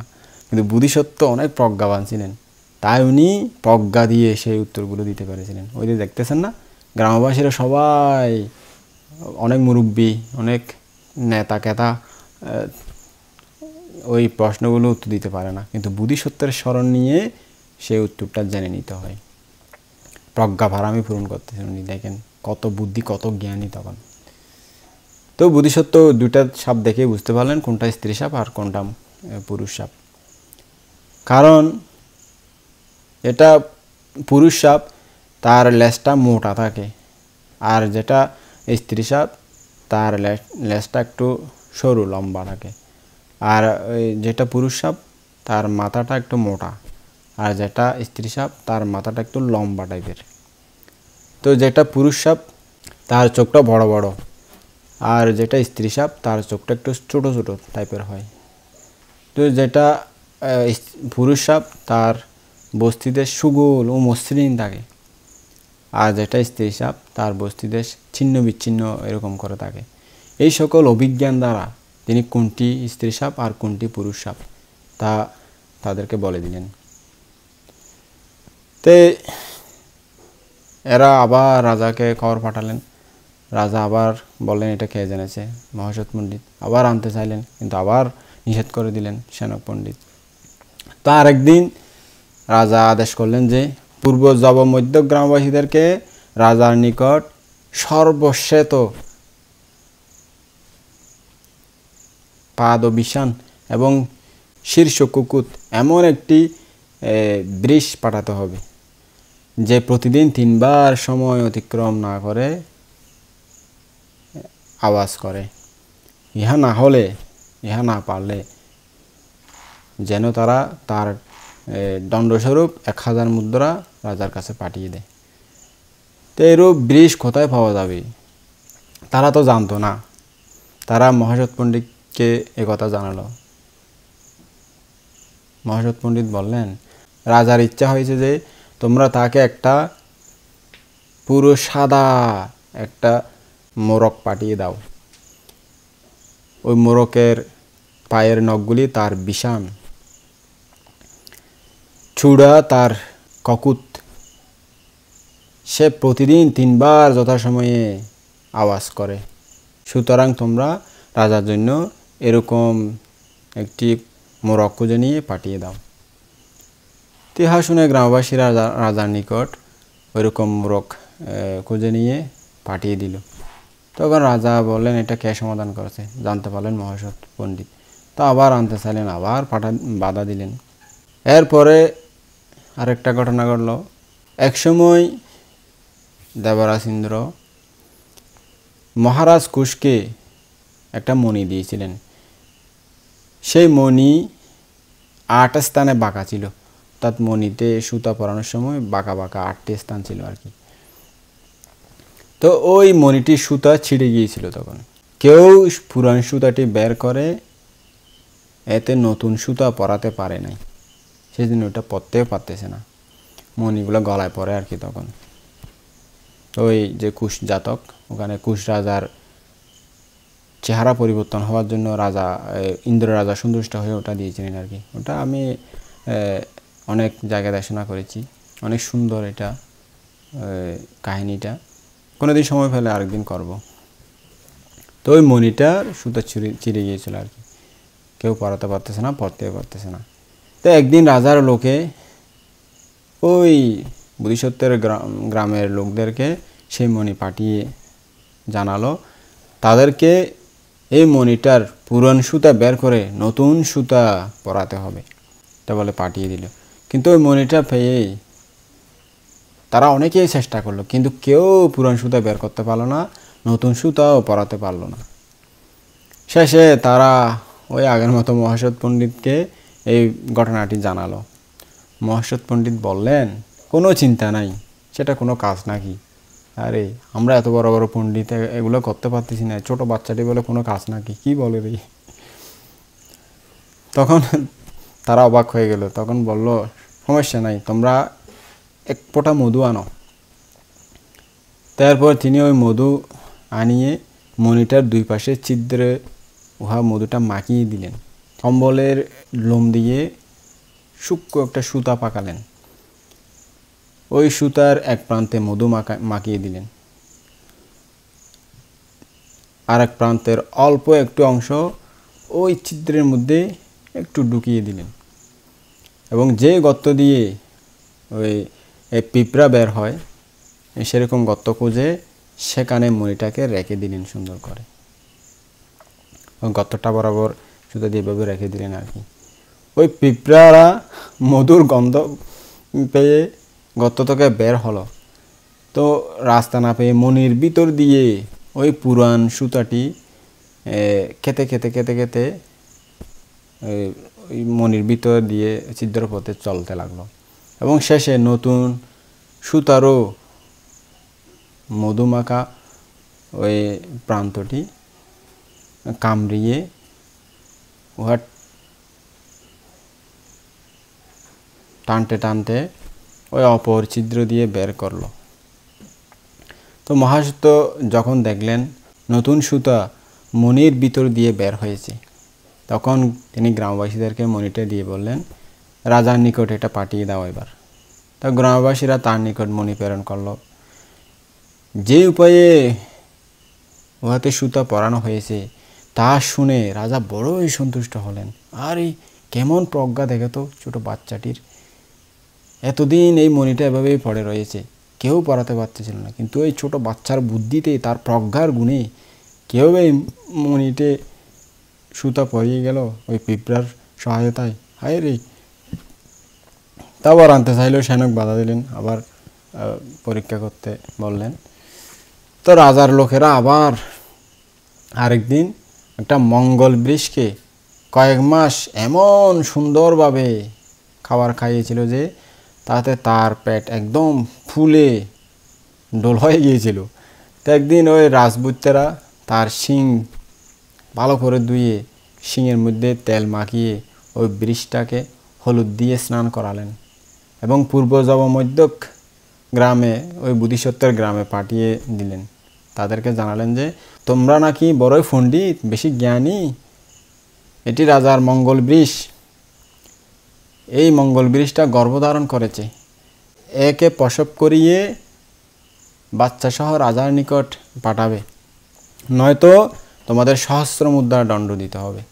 গ্রামবাসীরা এই কথা শুনে কিংকর্তব্য বিমূঢ় হয়ে মহাসৎ পণ্ডিতকে বললেন, বাবা মহাসৎ পণ্ডিত, দেখো তো আবার কি দুঃখে পড়লাম আমরা, কি নাকি এই বৃক্ষটাকে নাকি প্রসব করিয়ে আবার পাঠাতে হবে। এই কথা শুনে বোধিসত্ত্ব বললেন, এটা প্রতি সমস্যা দ্বারা এই সমস্যার সমাধান করতে হবে। তিনি কিছুক্ষণ চিন্তা করে জিজ্ঞেস করলেন, এমন কোনো সাহসী বুদ্ধিমান লোক পাওয়া যায় কি যে রাজার সাথে নির্ভয়ে সাহসের সাথে কথা বলতে পারে, ভয় পাবে না, হাত পা কাঁপবে না? গ্রামবাসীরা বলল, পাওয়া যাবে, এরকম লোক পাওয়া যাবে, আছে, কঠিন হবে না। তখন মহাসৎ পণ্ডিত বললেন, তবে তাকে আনুন। গ্রামবাসীরা একজন লোক বেছে নিয়ে তাকে ডেকে আনলো। মহাসত্য তাকে বললেন, এসো দেখি বাবু, দিকে আসো, তোমার পিঠের উপর তোমার চুল ছড়িয়ে দাও। চুল ওই মেয়েরা যেভাবে ছড়াই দেয় ওইভাবে ছড়াই দিতে বলতেছে আর কি। এবং চিল্লে চিল্লে কাঁদতে কাঁদতে রাজার দরজার সামনে যাও। অন্য কেউ জিজ্ঞেস করলে কোনো উত্তর দিবে না, কেবল কাঁদতেই থাকবে। কিন্তু রাজা ডাকিয়ে তোমাকে যখন কাঁদার কারণ জিজ্ঞেস করবে, তখন তুমি বলবে, মহারাজ মহারাজ, আমার পিতা প্রসব করতে পারতেছেন না, তাকে প্রসব করানোর জন্য ব্যবস্থা করুন, একটা উপায় বের করুন, নাহলে আমার পিতা মারা যাবে। তো এই কথা শুনে রাজা বলবেন, তুমি কি বলতেছ বেকুব কোথাকার, এটা সম্ভব নাকি? তোমার পিতা পুরুষ না, পুরুষ কিভাবে প্রসব করবে? পুরুষ কি কখনো প্রসব করতে পারে? এই কথা বললে তুমি তখন রাজাকে বলবে, আরে মহারাজ, আপনার কথা যদি সত্যি হয় তো পূর্ব বা মধ্য গ্রামবাসীরা বা কিরূপে আপনার মঙ্গল বৃক্ষকে প্রসব করাবে? পুরুষ গরু কি কখনো প্রসব করতে পারে, বাচ্চা জন্ম দিতে পারে? মহাসত্য যেই উপদেশ দিলেন, সেই লোকটা বললেন, ঠিক আছে প্রভু, আপনি যা বলছেন তাই আমি করতেছি। তো এটা যেভাবে শিখিয়ে দিলেন ওইভাবে করলো। তখন রাজা জিজ্ঞেস করলেন, কে এই বুদ্ধিটা বের করলো, এই প্রতি সমস্যা দ্বারা কে এই আমার প্রশ্নের উত্তর দিতে বলল? তখন লোকটি বলল, এটা মহাসৎ পণ্ডিতের বুদ্ধি। যখন শুনলেন রাজা, তখন তিনি অনেক সন্তুষ্ট হলেন। এরপরেও সেনকের কথায় আনতে পারলেন না। আর একবার রাজা মহাসৎ পণ্ডিতের বুদ্ধি পরীক্ষা করার জন্য আদেশ দিলেন। পূর্ব জবমধ্য গ্রামবাসীরা রাজাকে বিনা চাউলে, বিনা জলে, বিনা পাত্রে বিনা চুলায়, বিনা অগ্নিতে, বিনা খাটে উহা কোনো পুরুষ বা স্ত্রী লোক বহন করে নিয়ে যাবে না, এবং যে বহন করবে সে রাজপথ দিয়েও যাবে না। এইভাবে ভাত রান্না করে পাঠাতে হবে। এরকম ভাত রান্না করে না পাঠালে তাদেরকে 1000 মুদ্রা দণ্ড দিতে হবে। গ্রামবাসীরা কর্তব্য নির্ণয়ে অসমর্থ হয়ে শেষ পর্যন্ত আবার মহাসৎ পণ্ডিতকে জিজ্ঞেস করলেন। তিনি বললেন, চিন্তা কি, বিনা চাউলে প্রস্তুত করতে হবে, তো সমস্যা কি? বড় বড় চাউলের পরিবর্তে কুত নিয়ে নাও। বিনা জলে বলেছে, তো তুষার ব্যবহার করো, এটা তো বরফ, এটা তো আর পানি না। বিনা হাঁড়িতে এটা বলেছে, তো একটা মাটির পাত্রের মধ্যে পাক করে নাও। তো বিনা উনানে বলেছে, কয়েকখানা কাঠ পুঁতে তার উপর হাঁড়ি চাপাও। বিনা আগুনে বলেছে, সাধারণ আগুনের পরিবর্তে অরণি হতে আগুন জ্বালো। বিনা খাটে বলেছে, পাতা পোড়াও। তো এইভাবে ওই রাজার নির্দেশিত ভাত পাক করে ওই ভাতগুলো একটা নতুন পাত্রের মধ্যে বেশ করে টেসে পুরো, তারপর তা একজন নপুংসকের মাথায় দাও। কারণ রাজা বলেছে সেইটা স্ত্রীও আনতে পারবে না, পুরুষও আনতে পারবে না। তো রাজপথে চলতে নিষেধ করেছে, তাই না, রাজপথে যেতে বলেছে। তো তাকে রাজপথ ছেড়ে এক পেয়ে পথ দিয়ে রাজার নিকট পাঠাও, অর্থাৎ ভিতরবর্তী যে একটা একটা ছোট ছোট রাস্তা থাকে, এই পথ দিয়ে যেতে বলো। তো গ্রামবাসীরা বোধিসত্ত্বের নির্দেশ মতো সেরকমই ব্যবস্থা করলো। তো রাজা এটা জেনে জিজ্ঞেস করলেন, কার বুদ্ধিতে এ আদেশ পালিত হয়েছে?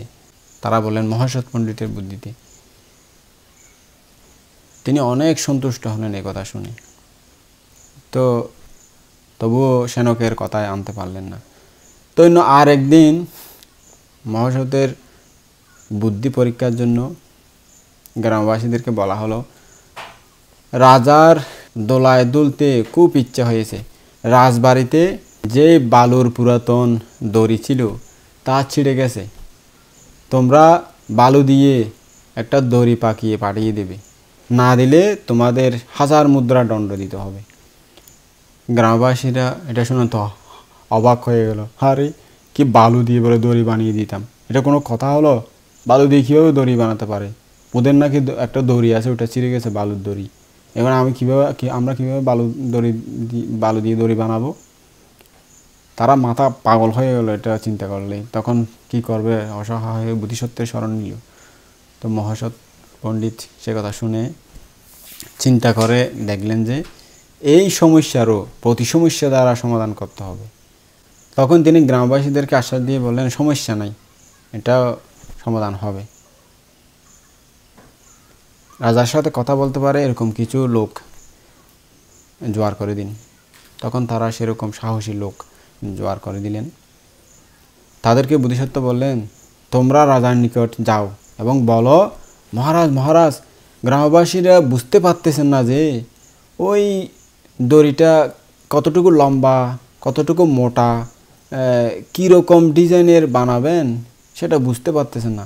আপনি বলতেছেন আপনারা যে পুরনো দড়িটা চিড়ে গেছে দোলায় দুলতে দুলতে, তা আপনি ওই পুরনো চিরা দড়িটাকে এক বৃহৎ সাইজের একটু দিলে ওটা দেখে এই সাইজের করে বানিয়ে আনবে ওই গ্রামবাসীরা।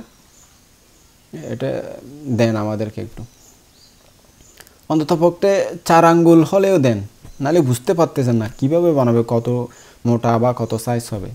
আজ 7 দিন প্রসব বেদনা ভোগ করতেছেন উনি, রক্ষা করুন রক্ষা করুন রক্ষা করুন মহারাজ, তাহলে সুন্দরভাবে আপনার জন্য বানিয়ে নিতে আনতে পারবে সাইজ অনুযায়ী। তখন রাজা নিশ্চয় বলবে, আমার বাড়িতে কখনো বালুর দড়ি ছিল না। রাজা এই কথা যখন বলবে, তোমরা বলবে, মহারাজ আপনার যদি বালুর দড়ি না থাকে, আপনি যদি বালুর দড়িতে কোনোদিন ডুলে না থাকেন, আপনার যদি বালুর দড়ি থেকে না থাকে, তাহলে ওই জবমধ্য গ্রামবাসীরা কিভাবে তারা বালুর দড়ি বানাবে? ওই লোক কয়টি মহাসত্যের উপদেশ মতো রাজার নিকট গিয়ে বোধিসত্ত্বের শিখানো কথা মতো সবগুলো বললেন। তো রাজা শুনে জিজ্ঞেস করলেন, কে এই প্রতি সমস্যা বের করেছে? যখন শুনলেন যে মহাসৎ পণ্ডিতই এই সমস্যা বের করেছে, তখন তিনি খুব সন্তুষ্ট হলেন, কিন্তু ওই আনতে পারলেন না শানকের কারণে। তো আরেকদিন রাজা থেকে আদেশ হলো, রাজা জলকেলি করতে খুব ইচ্ছে করেছেন। পূর্ব জবমধ্য গ্রামবাসীরা 5 রকমের পদ্মে পরিপূর্ণ একটি পুকুর পাঠিয়ে দিক রাজার জন্য, নয়তো তাদের 1000 মুদ্রা দণ্ড দিতে হবে। গ্রামবাসীরা একথা শুনে, আরে এটা কি বলে রাজা, কি একটা পুকুর পাঠিয়ে দিতে বলে, পুকুর কি পাঠানো যায়? কি আবুল তাবুল বলে রাজাটা, পুকুর পাঠিয়ে দিতাম বলে। পুকুর আমরা কিভাবে পাঠাবো? রাজার ইচ্ছা হলে এখানে আসুক, পুকুরে স্নান করুক। এখন আবার সমস্যা, রাজার সাথে তো উল্টো পুল্টো কথাও বলা যায় না। এখন আবার 1000 মুদ্রা দণ্ড দিতে হবে না পাঠালে, বড় সমস্যার কথা না? আরে যাই, মহাসৎ পণ্ডিতকে জানাই, উনি নিশ্চয়ই বের করতে পারবেন। আমাদের বিপদে আপদে তো উনিই সবসময় আছেন, আমরা না পারলেও। তারপরে তারা সবাই মহাসৎ পণ্ডিতকে ডেকে সে কথা জানালে মহাসৎ পণ্ডিত বোধিসত্ত্ব দেখলেন এখানে প্রতি সমস্যার প্রয়োজন। তিনি কিছু সাহসী লোক ডাকিয়ে বললেন, তোমরা বেশিক্ষণ পানির মধ্যে খেলা করে চোখগুলো লাল লাল করে নাও এবং ভিজা চুলে ভিজা কাপড়ে ফুটমুট কাদা মাদা লাগিয়ে ওই শরীরের মধ্যে দড়ি টড়ি নিয়ে লোহার তীর ধনুক নিয়ে রাজার নিকট উপস্থিত হবে। তোমরা যে দরজায় রয়েছো রাজাকে এই সংবাদ দিবে, হচ্ছে পূর্ব মধ্য থেকে রাজার জন্য খবর এসেছে, তিনি অনুমতি দিলে রাজভবনে প্রবেশ করবে তোমরা এবং বলবে, মহারাজ পূর্ব মধ্য গ্রামবাসীদেরকে আপনি একটা পুকুর আনতে আদেশ করেছিলেন।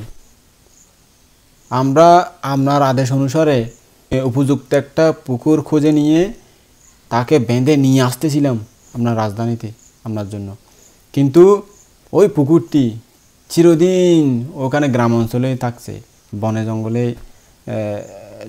লোকালয়ে থাকছে। সে যখন এখানে হঠাৎ করে রাজধানীতে আসলো, রাজধানীর এরকম বড় বড় রাস্তা বিল্ডিং টিল্ডিং দেখে হই হুল্লোড় দেখে সে অনেক ভয় পেয়ে গেল।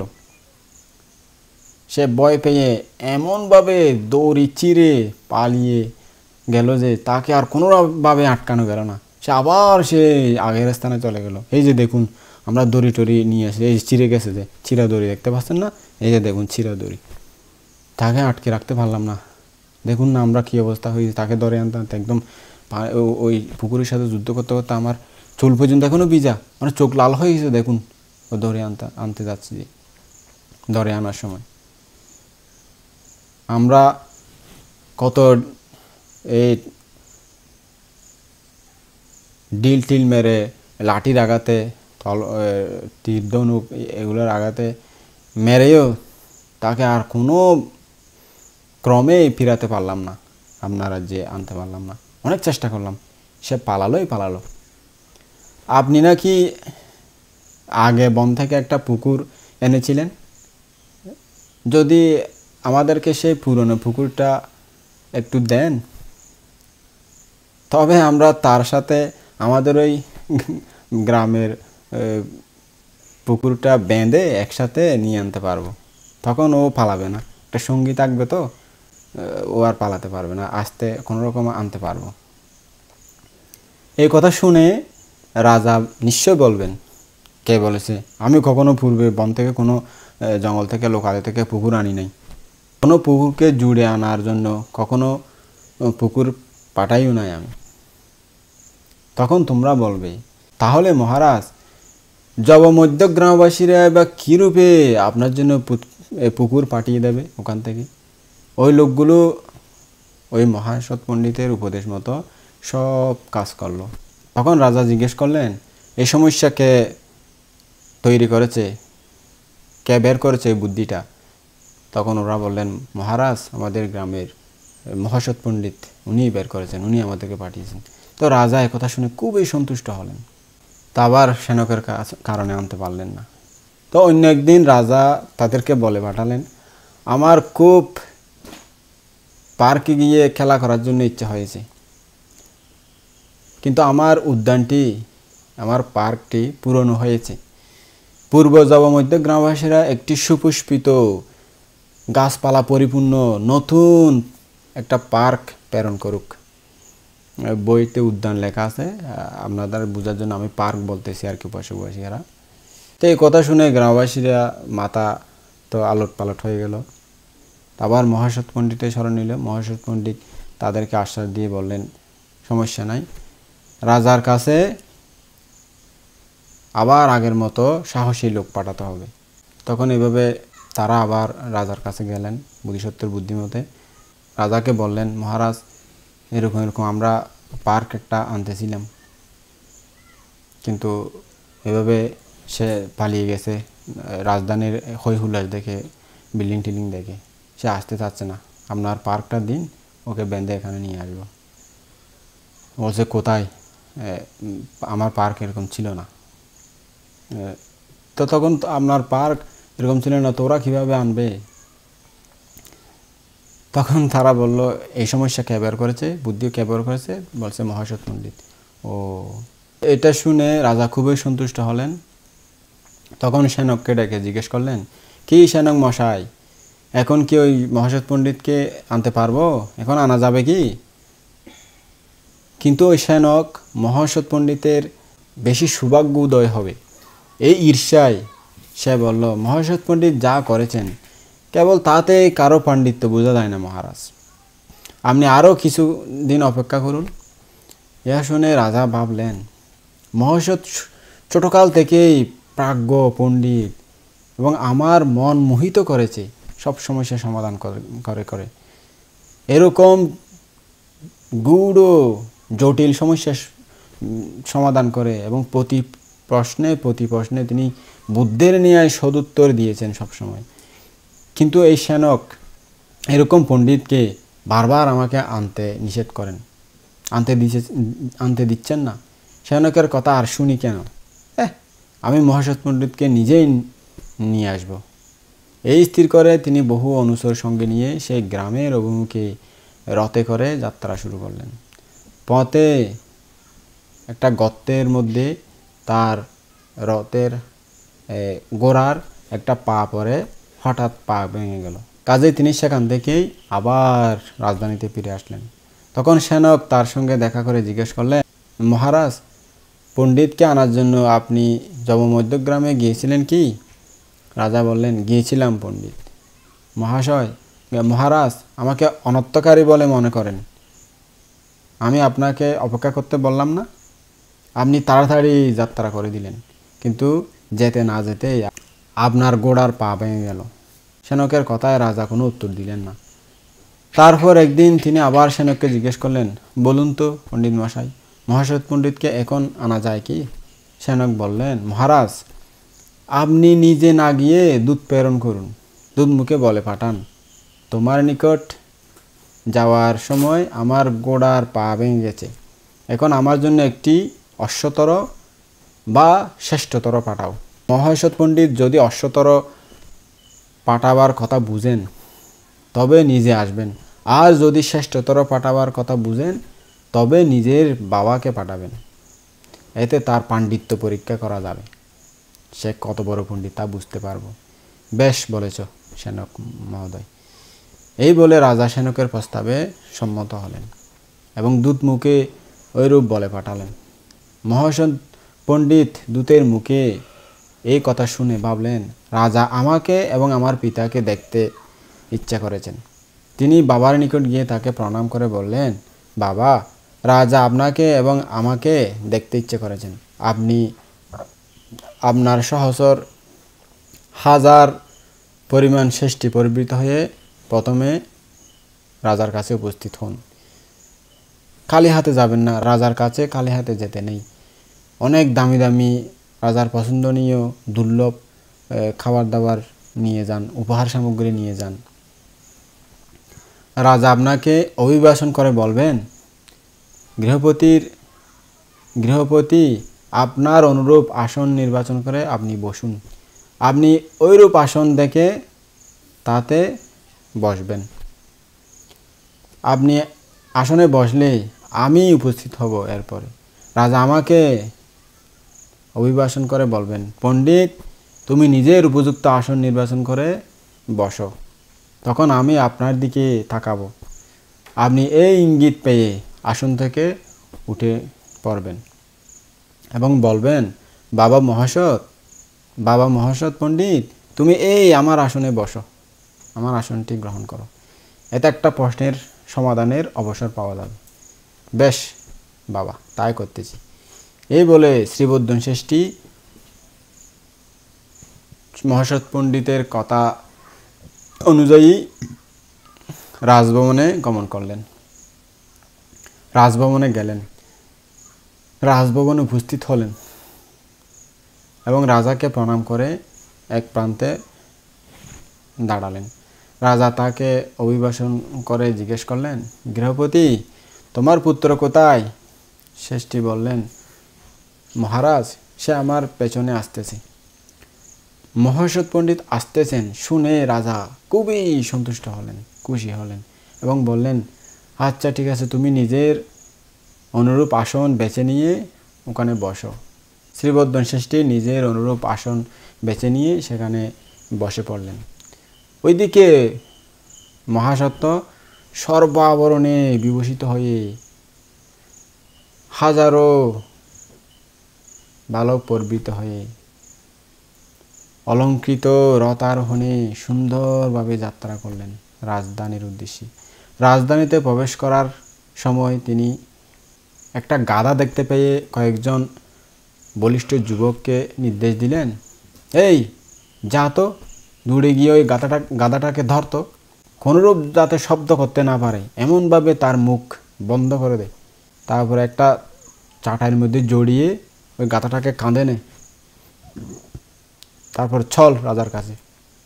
ওই যুবকেরা তাই করলো তার আদেশ মতো। মহাসত্ব বহু অনুচর সঙ্গে নিয়ে রাজধানীতে প্রবেশ করলেন। ওই ব্যক্তি নাকি শ্রীবর্ধন শেষ্ঠীর পুত্র মহাসৎ পণ্ডিত। উনি নাকি জন্ম হওয়ার সময় ওষুধ হাতে নিয়ে জন্মগ্রহণ করেছিলেন। এর বুদ্ধি পরীক্ষার জন্য বারবার কত কূট প্রশ্ন করা হয়েছিল, কত জটিল প্রশ্ন করা হয়েছিল, কত সমস্যার মধ্যে তাদেরকে পেলানো হয়েছিল, কিন্তু সকল সমস্যার সমাধান তিনি করে গেছেন। সকল প্রশ্নের সঠিক উত্তর তিনি দিয়ে দিয়েছেন। সমস্ত রাজধানীবাসী এই বলে তার সুনাম সুখ্যাতি করতে লাগলেন, তার প্রশংসা করতে লাগলেন। তাকে এক নজর দেখে তাদের পুরোপুরি তৃপ্তি হলো না। মহাসত্ব রাজদ্বারে গিয়ে নিজের আগমন বার্তা রাজাকে জানালেন। রাজা শুনে খুবই সন্তুষ্ট হলেন। মহাসৎ আমার পুত্র, সে অতি শীঘ্র অতি তাড়াতাড়ি আমার রাজধানীতে আমার রাজপ্রাসাদের আগমন করুক।